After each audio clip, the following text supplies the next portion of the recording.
الرحيم السلام عليكم ورحمة الله وبركاته قلب وناكسن كل سو دوادا وكما تسنتهين سدع uga soo qayb gasheen panelkan ama doodan ku saabsan kaalinta haweenka ee siyaasadda markale waa idin maakin waqtiga hore aan soo cunay markale waa maadsantihiin waxaan rabaa inaan mid idin baro martida ay ka qayb galaysa panelka ama dooda waxa ugu horeyso Maryuun Sheekh Xaydar oo ah gudoomiyaha Wamdo oo ah dalad ka shaqeysa arrimaha saxaafadda sidoo kale waxa ku xigta Abukaate Fartuun Xasan oo kamid ah qareenada Soomaaliyeed waxa ku xigta Maryan Aadan Amiin oo ah agaasimaha arrimaha bulshada ee xafiiska ra'iisul wasaaraha iyo sidoo kale Khadiijo Ibrahim Xasan oo iyaduna kamid ah bulshada rayidka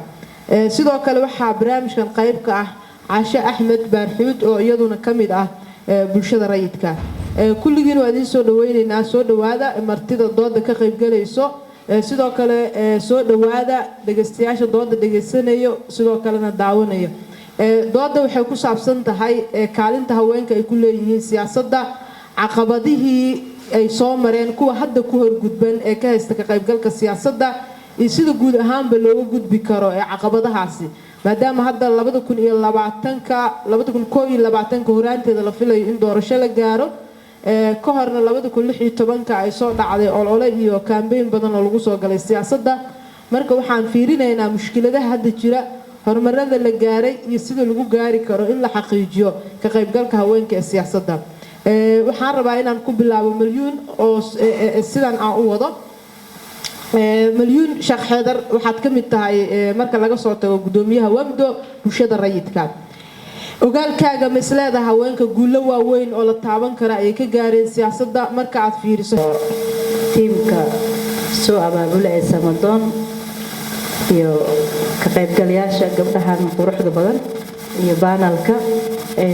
Nasriin run ahaantii marka fiiriso dhinaca ka qaybgalka 2020 waxaan ka qabnaa walwal aad u weyn sababtoo ah sida ay doorashadii laftirkeedu u dhacaysa macado waxaa jira haddana 2016 waxay ahayd doorasho aduga xoogaa doorasho dadban ah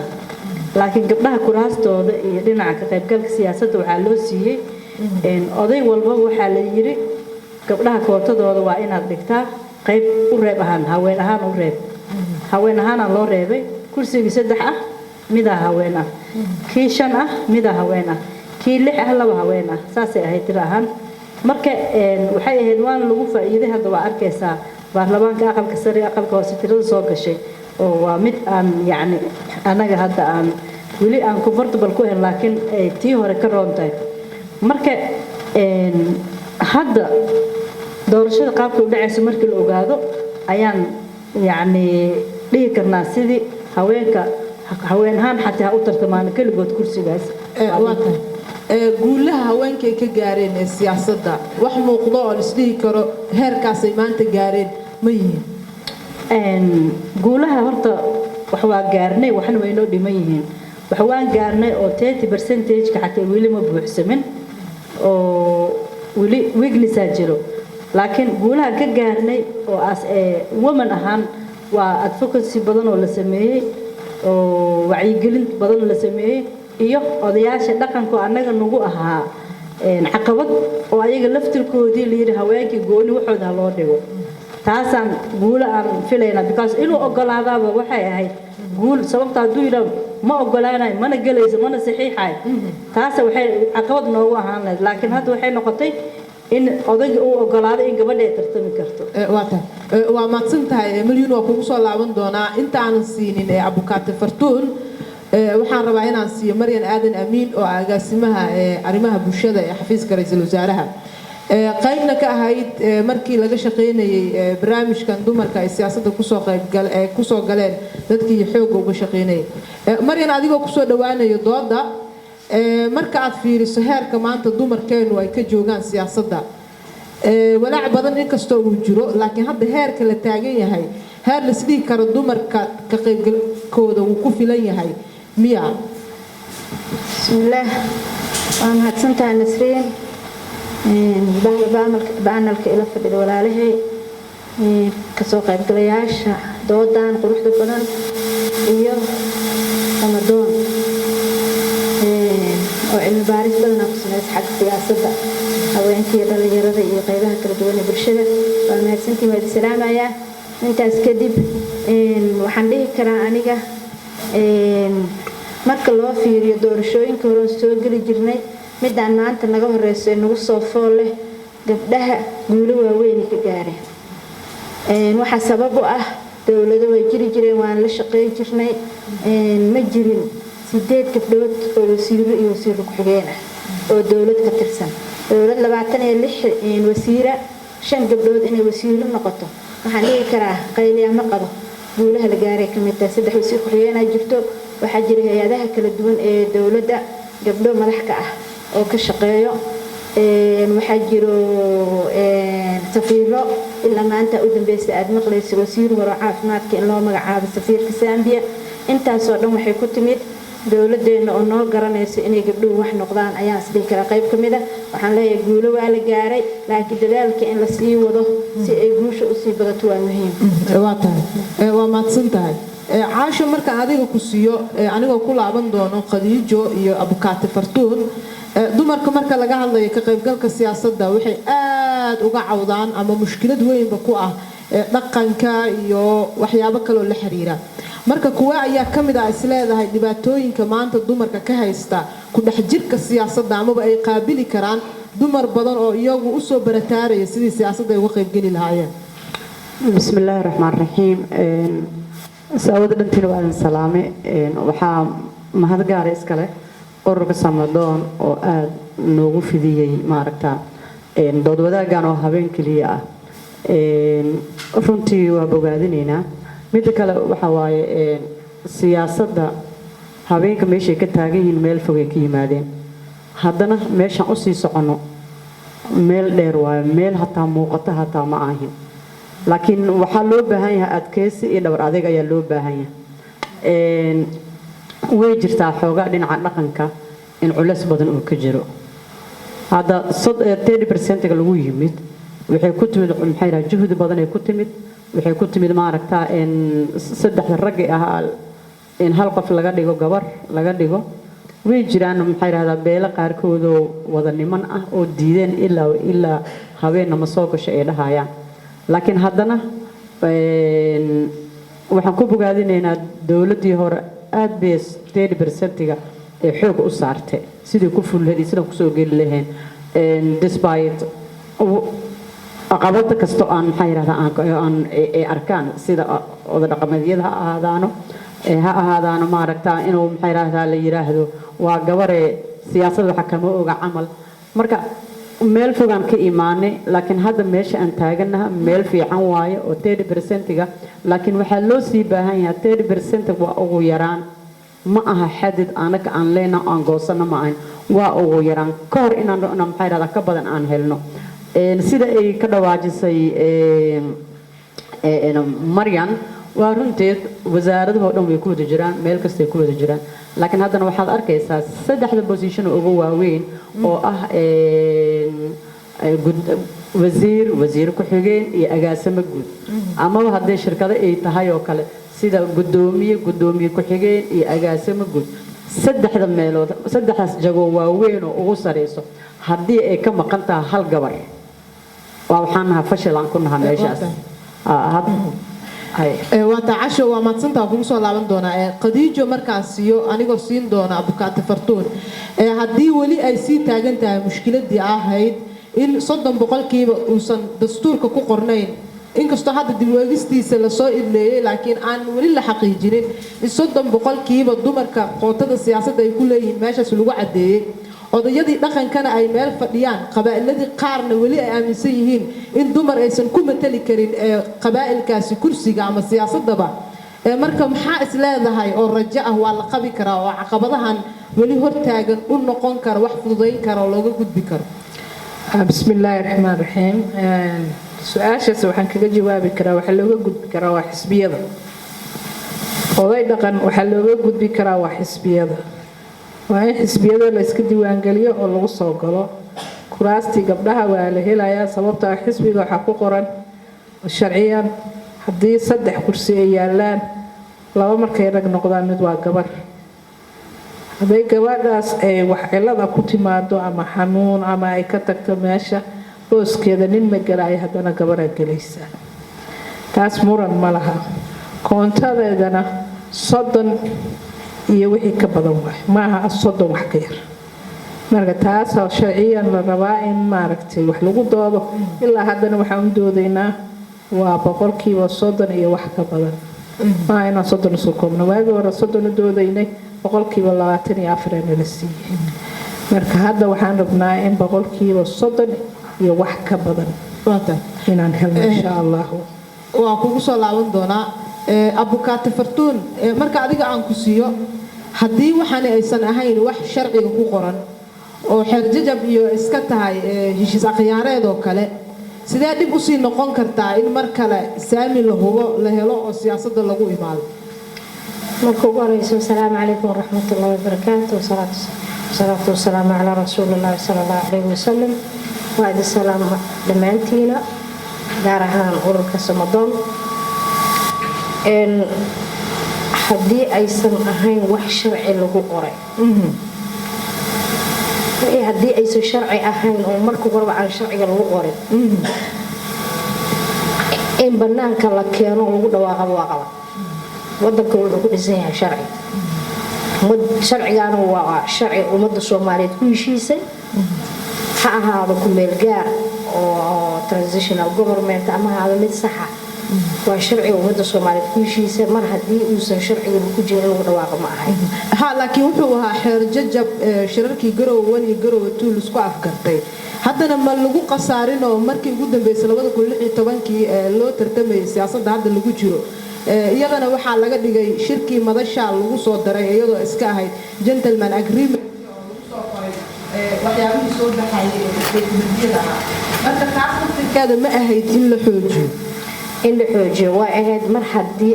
horta waxa meesha ka taliso waa dowladdu haddama xeer jajab ahaato ama waxay ahaato si sharciya mar haddii ay ku dhawaaqday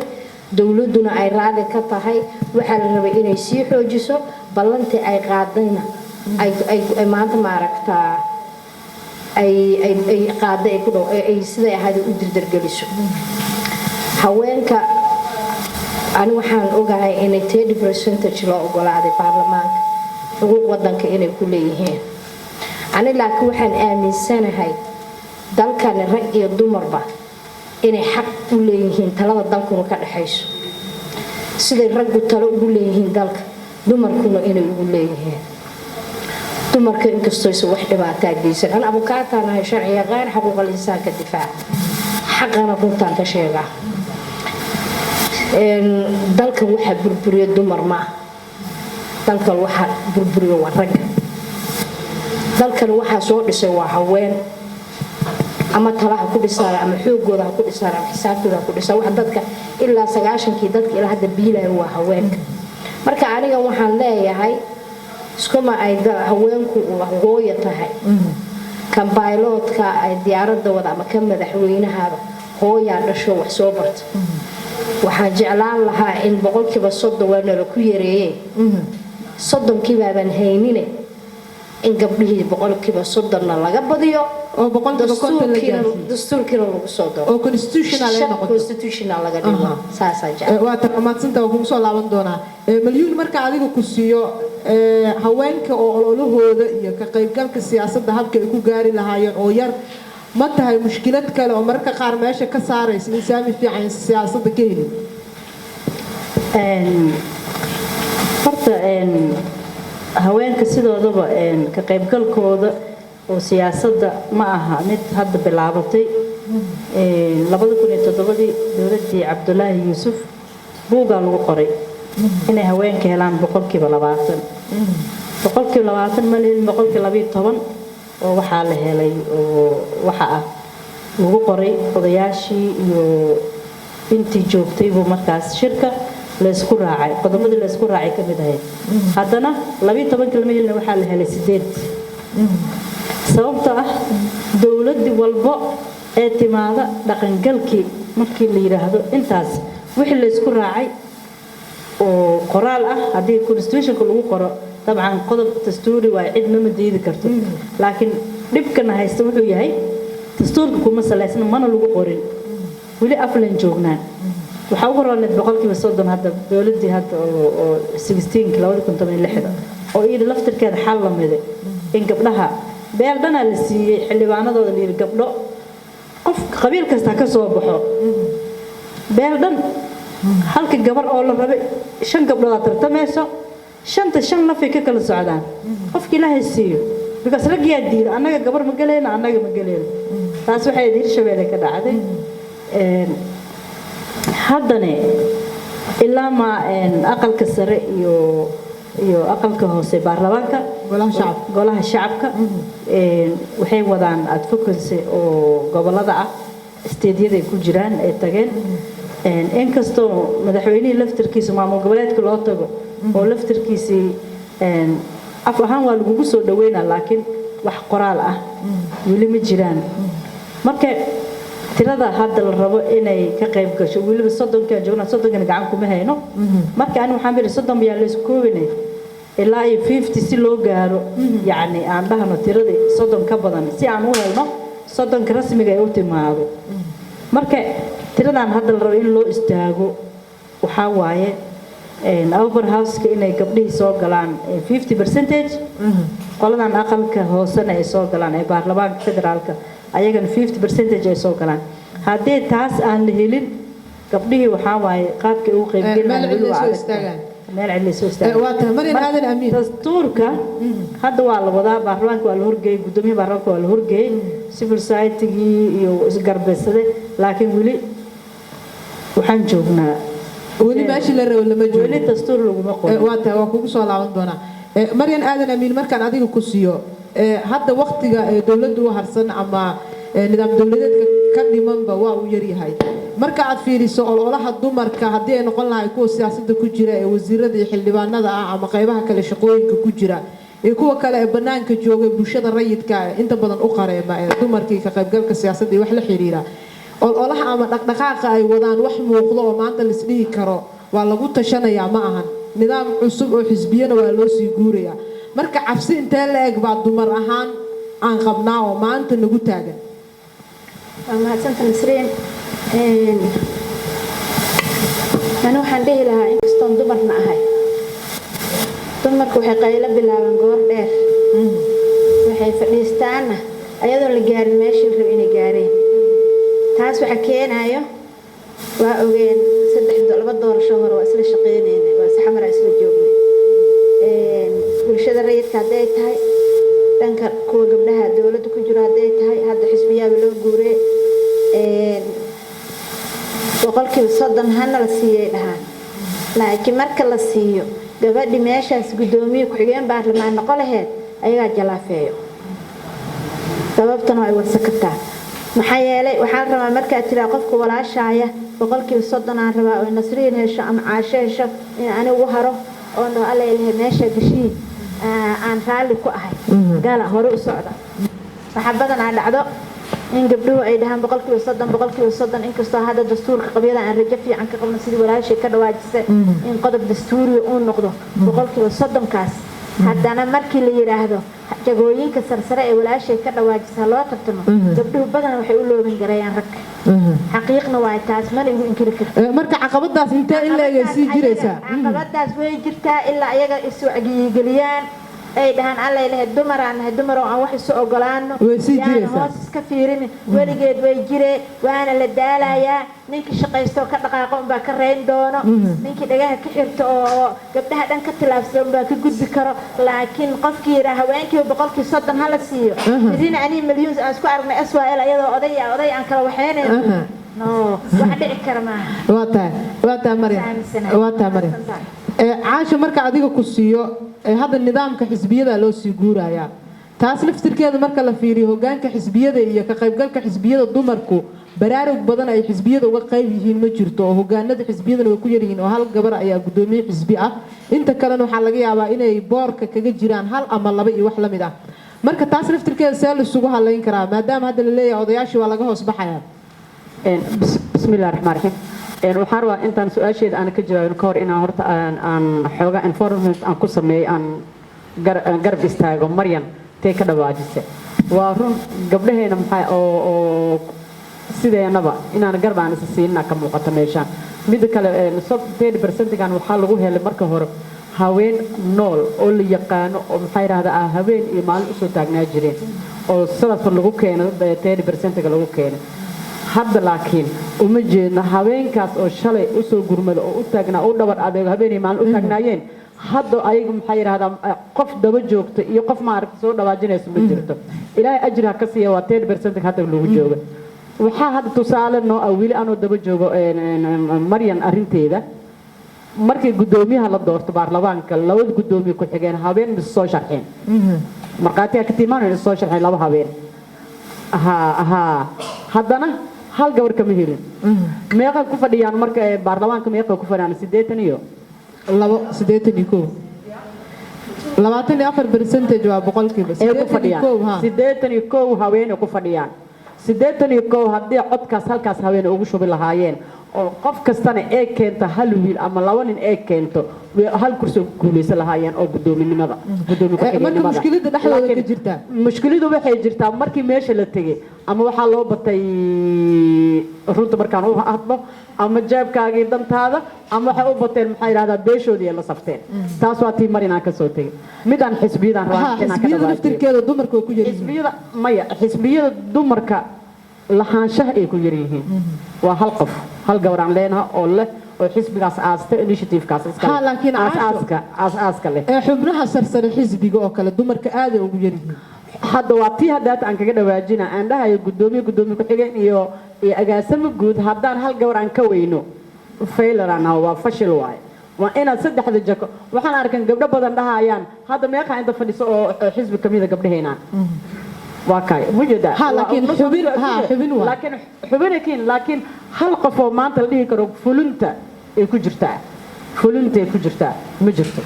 أوكي مركو حد مودا سك كذا مركو حد مودا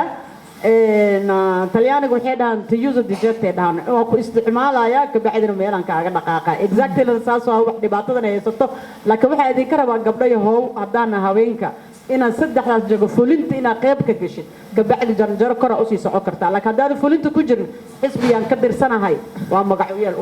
وما تنتا قديجو قعنت تاجي سو جوردو نوح ربعنا سيو داودياشا أما دقستياشا بانل كدقسنا يو سيدا أيجا عرفتوا ذو بيرسدان أما فكر هدي قبعة من السؤال هو ديان كوحدة كقيب جلسة ضد رجع يدمر كوفرين أو يعني سنين هوان بس على جه الله يا كالنتينا إذن كانوا والله بهاي هاي وحارب أنا سيو قديجو هداين وحكنا واجس حزبية ده أو لو جورا إنه تهابك وفرض ده دمر كسياسة ده يكسو جلي كران حزبية دي نفتر كودا مركلا فيري هابك هوجانك يبارك سيدا ولي سيين marka maanta si sax loo tiro koobo indhaha aan la iska tirin aad ay dumarku ugu yar yihiin oo xubnaha ku badan yihiin caadiga marka taas loogu kalsoonaan karaa waa mahadsantahay waxaan fiicnaan lahayd in aad hal maalin shir u qabataan dumarka xisbiyada ku jira marka laga reebo gudoomiyaha hal gabar gudoomiye ku laakiin inta xisbiyada ku jira inaa wacdaan waxaa jira gabdho badan oo gudoomiye ku xigeenna ragga gudoomiye ka laakiin gabdhaha waa gudoomiye ku xigeen marka shirarka laga qayb galaayo aad ku ogaan kartaa marka tiraado gudoomiyaha ama ku xigeenka ha yimaado kulli gabdhaha ku xigeenna waa oo ragga meeshay ka yihiin hal gabar oo fawsiyada gudoomiyaha laakiin inta kale oo xisbiyada kale waa gudoomiye ku xigeenna gabdhaha metelaya shirarka xisbiyada hadda aniga kula hadlaaya xisbiga waxaan ka ahay hogaanka sare waxaad sheegtay xagga haweenka aan aniga ay fulinta waxaan kaloo ka ahay xagga dhaqaalaha oo maaliyadda xaggeeda ah labadaas anaa xisbi marka waa ku kalsoonaan kartid marka waxaan kuu sheegayaa sidaan kuu dhammaystiro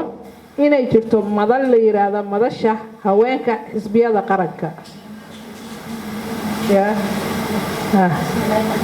aniga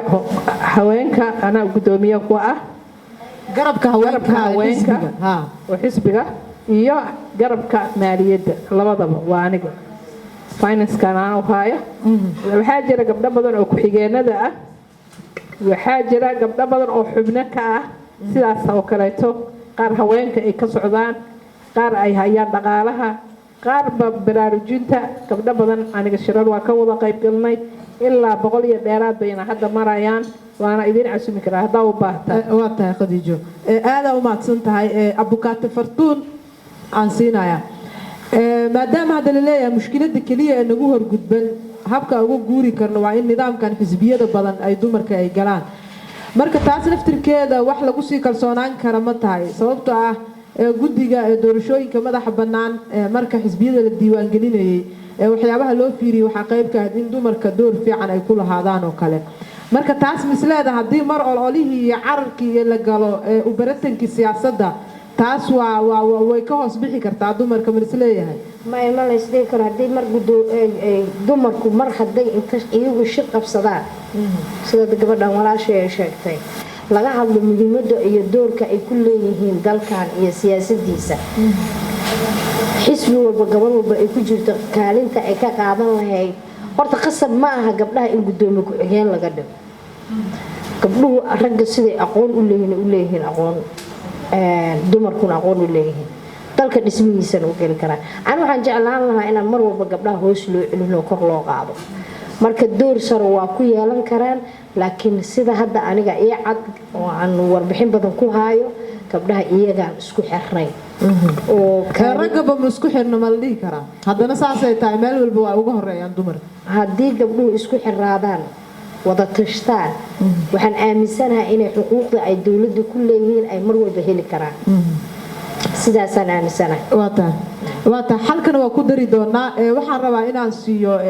martida dooda ka qayb galaysa ee dhageysanayso si ay su'aal baa jirta maama Caasho aan ka dhawaajisaan qortay taayo maaragtaan aad iyo aad ugu qancay waxay tahay waxa la isweydiiyay yani habka gabdhaha ay ku heli karaan qoondadooda waxay ka dhawaajisay inay tiri waxay ku weyn karaan يعني دنك دقنك وكله قندضة أو هذا كستو بحرة إنه ويل كأنا ماشي وجبر بس أقول أوكي وحن كلام مع مليونة I think رجينا هنا كم قليدنا أي لا هاي قبلها حقوق كل كران وضيعشان يجوز بيح كران سان دماتين ما كم قلايا وأذكر على السنتين إن حاجة حسبية لو جورو أوكي هذا مر هذا حسبية وجورنا قاب نوعي أيان سيدان أنا نقول حرادين جرنا كبدن ورجينا رأي سما سيدان كهلي كنا قاب نوعي أيان قندنا إيه وبدن ها أنا كهلي كرنا ماما عايشة gabar Sana Milana Marina 1985 ay dhalatay ra'iisul wasaaraha dunida ugu yar ee ku soo baxday waana qof haween ah waxaan u baahanahay marka inaan fahmo ma ahan maanta inaan raadino oo dhaqameed iyo siyaasadda inta nagala heestaa iyo kanay tahay marab inaan fahmo because waxaan rabaa in gunta gunaanadka loo galo baasha meesha ka quransan tahay in la aado ra'iisul wasaaraha dalka Ingiriiska boqorada dalka Ingiriiska lama barin xisaab juqraafi waxaas dhan lama barin waxa la baray sidee wax loo xukumaa so gabdhaha aan dhalnay anaga aad dhasheen ayinku ma barteen sida wax loo xukumo guriga loogu talin lahay magaalada loogu talin lahay bulshadii wax loogu qaban lahay because of maanta dhan hadaan dhahayo waxaan meel gaarsiinaa boqolkiiba 30 haweenka ama boqolkiiba 40 bala yani micno ma ii sameynayso tusaale waxa kugu filan haweenka hadda siyaasadda kooda jiro yaa ii sheegi kara 1 2 3 4 5 6 ee qabteen ee maanta siyaasadda saameyn intaas leeyahay ka geysteen go'aankaas wax ka qaateen dalka intaas wax ka bedeleen waxyaabahan ay keenay yaa ii sheegi kara yaa waxad waan riixnay meel cibri taagantahay marka soo marka waxaan rabaa inaan idin weydiiyo gabdhaha aad dhasheen aniga baan daayirta aan kamid ahay ma barteen sidee wax loo xukumaa ya sidee loo taliyaa ma ku guda jirtaan taas hadii aad sameysay kulligiin waan jeclaan lahaay 1 second inaad jawaab ugu bixisaan thank you qondada dumarku ku leeyihiin haweenka ku leeyihiin ka qaybgalka siyaasadda aslan ba ma ahayn in lagu dhawaaqo maadaama uu ku bees kareysnayn sharciga sidoo kale tan waxa soo jeedisay in sharciga lagu bees kareeyo lagana dhigo qodob dastuuri ah lagana dhorkiyo percentage-ka soddonka uu yahay maadaama maamu tahay adiga qof sharci yaqaan ah si aan wada ognahay inay wadanka uu salahayn maxkamad dastuuri ah qodobyada dastuuriga ahna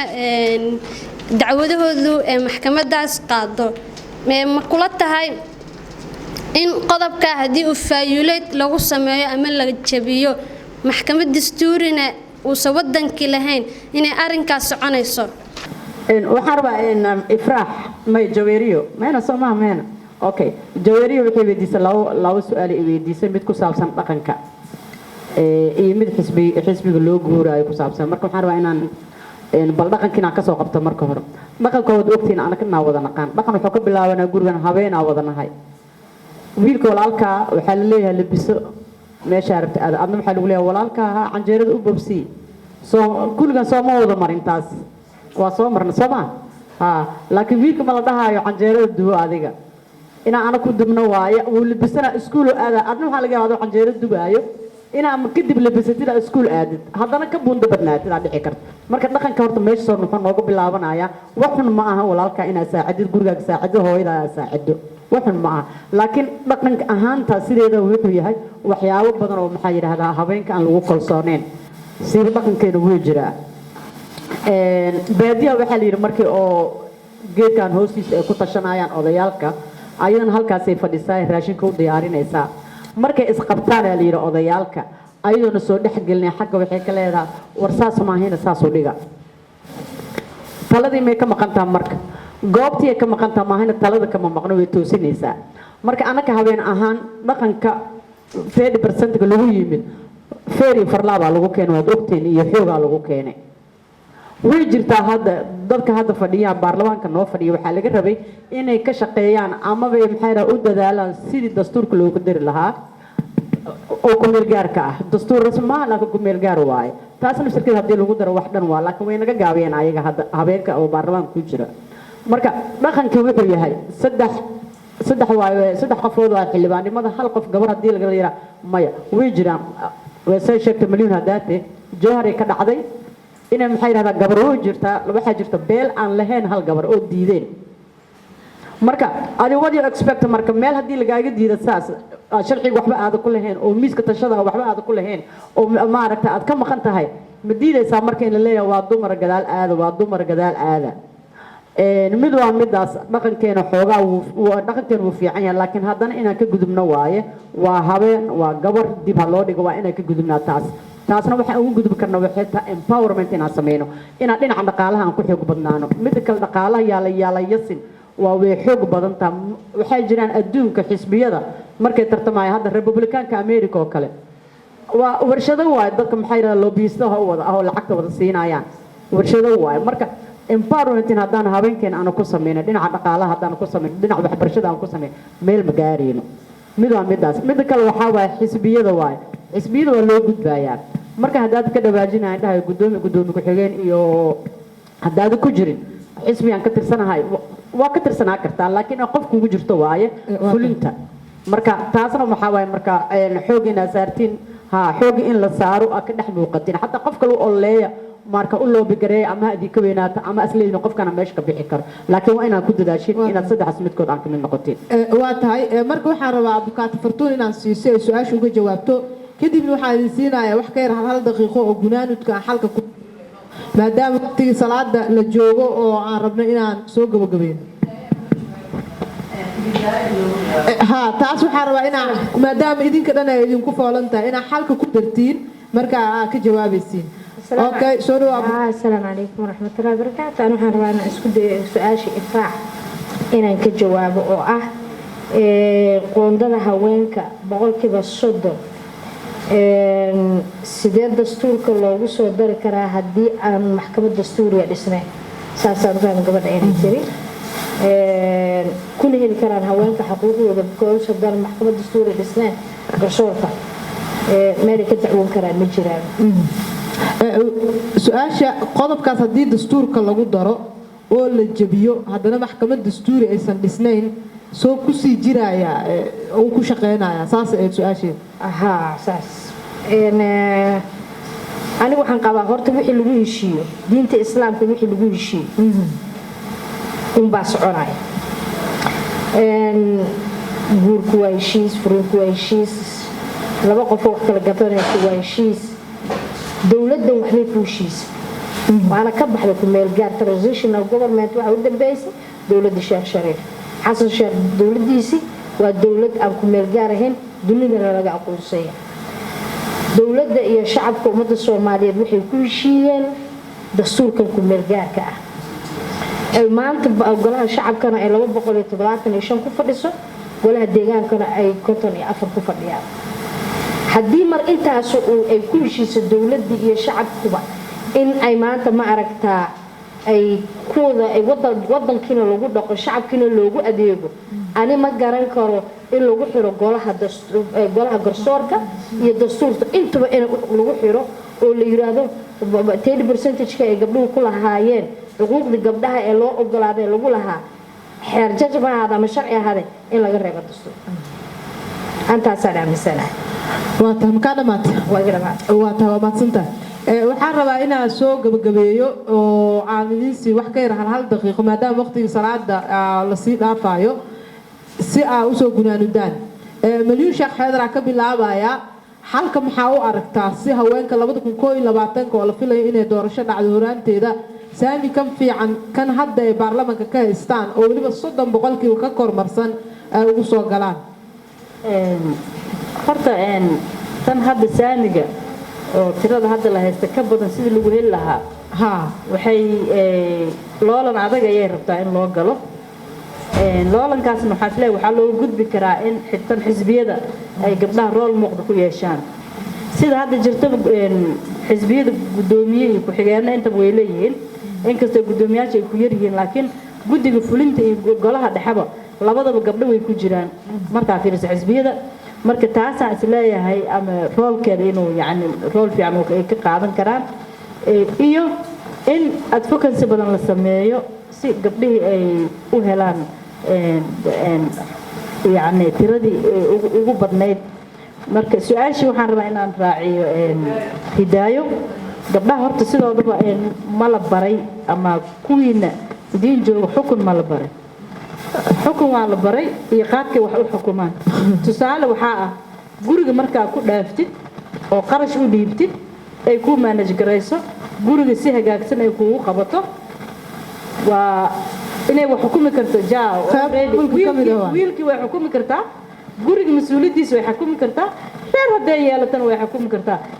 taasay waxay ku tahaybo ay bannaan ku joogtaa marka maba ahaba mid oo tan kale haweenkan kuu sheegayaan ما هم هذا يكون صوت بالعوض استبين عبد عروش واد قاني سما الله نحرسته وحيد قفكي ميلش قري كدي قالين قاته قالين قري كدي قالين قاته فكر كاسي وكي مت هوين وكي مال سار محمد نور الله نحرسته ما نحاجو مدين جنرال وكذا سما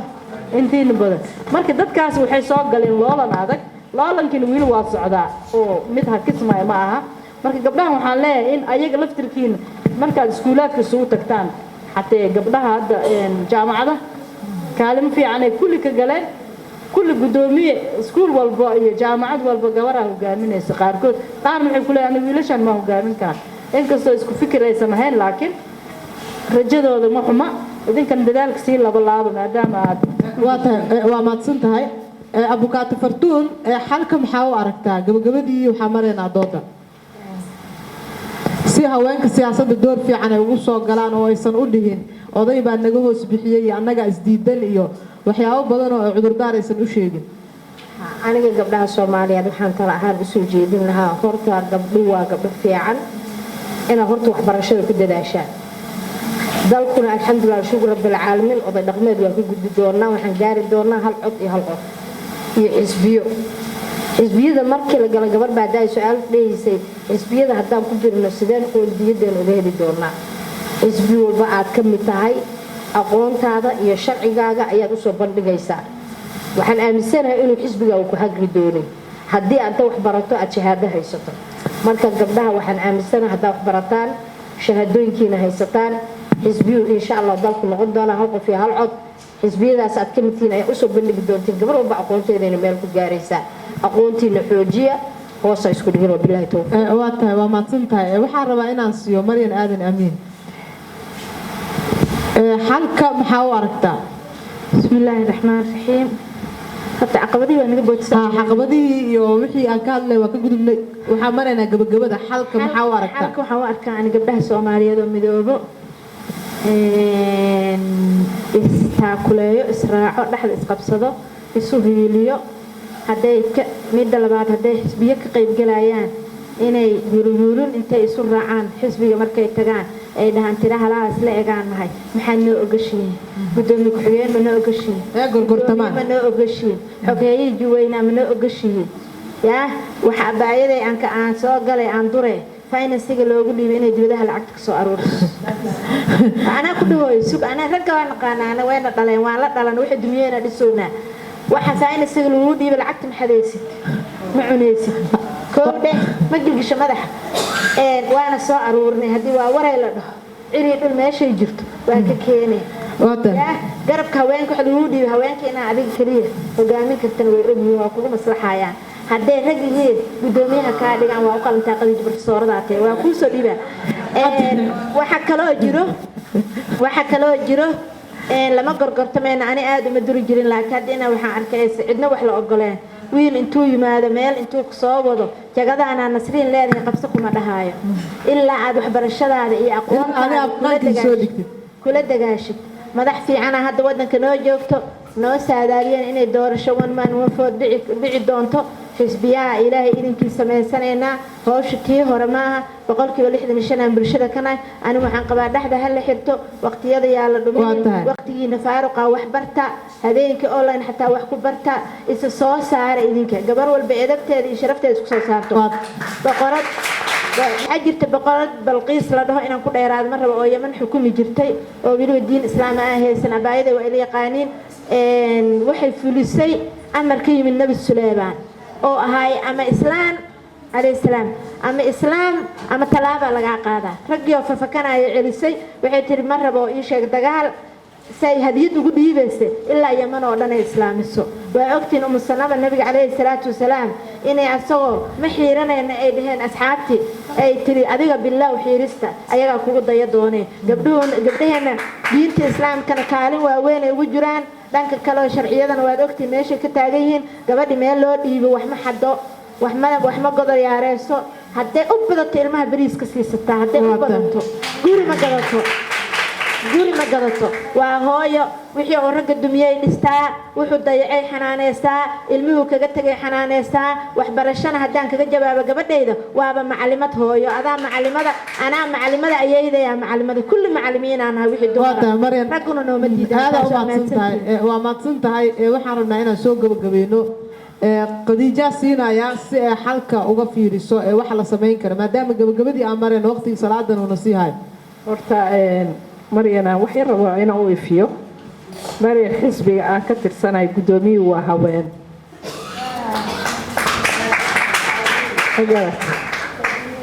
rag iyo haweenka way balance garaysiin konton hadday rag noqdaan kontonna waa dumar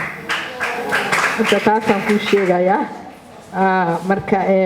tan dhaqaalahana waxa waaye ma aha haween ahaane anaga kusoo shaqeeyay maaliyad marka shaqaad qof walba wuxuu yaqaan u qabtaa horta gabadhaydaasaan rabaa inaan u sheego hooyo gabdhaha wax ma u sheegtaan xisbiyada markay isku yimaadaan beenkuuma sheegaay 90% waa gabdha idinka idin leeg ayagaana hogaamiya ayagaa wax noo qora cilmiga hadda iyo waqtigaan hadda la joogo dhalinyaradu ku jira marka maasha Allah aadaan ugu farxaa wallahi marka aan gabdho yaryar oo xisbiyada horbooday oo lagala tashanayo waan ku farxaa waxaan leeyahay waxbarasho markay noqotana markaan saan oo kale idin hor soo fariisano aan wax idin sheegnaa intaas waa idinku filantaan u maleynaa kii guriga marka laga yimaado waata xalka laba iyo hal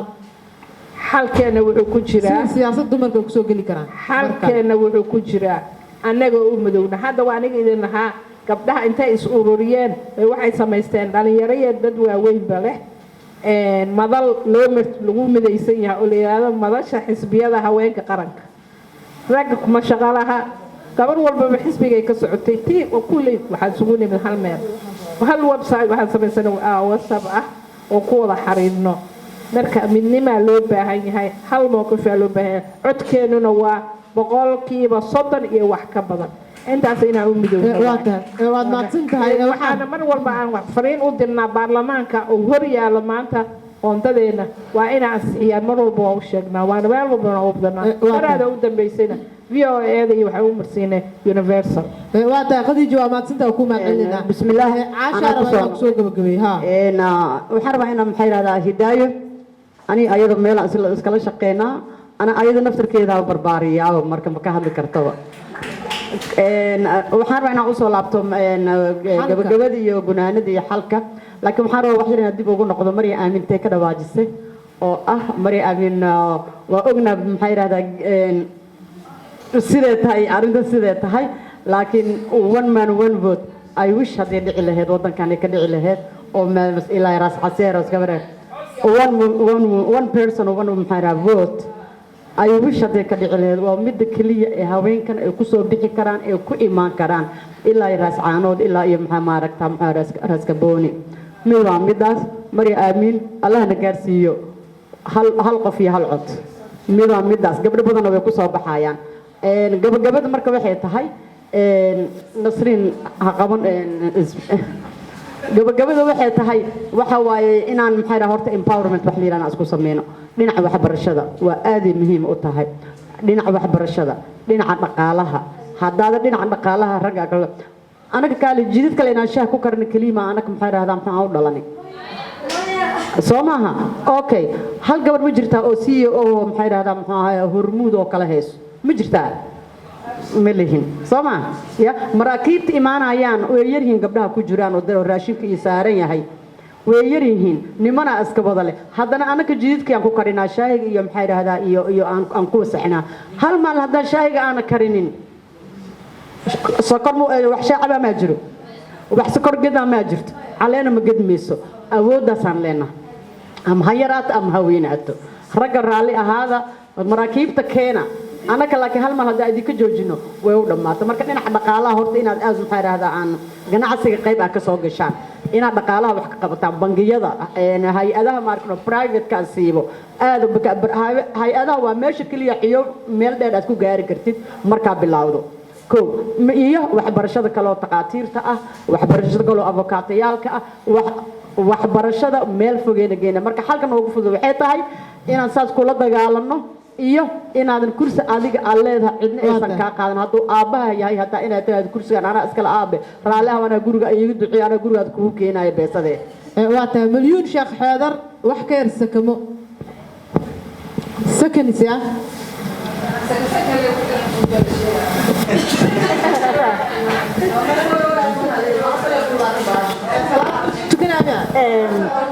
gabdhahan rabaa inaan xoogaa dhiirigelin u sameeyo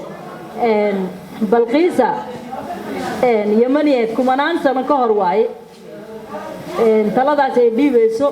leadershipkaas lala tashanaayo boqorka qabay iyo asxaabtiisa dhiirigelin u sameynaysay kumanaan sano ka hor iyo hadda aan dimuqraasiya jirto ya inaan kasii hormarno waaye marka kumanaan sano ka hor dadkaas deesaas sheegayeen oo asxaabihii hadda maxaan ku jirnaa waa xilli dimuqraasiya oo loo baahan yahay qof walba inuu roolkiisa muuqdo PhD aad tihiin master aad tihiin not inaad weli la taagan tihiin marka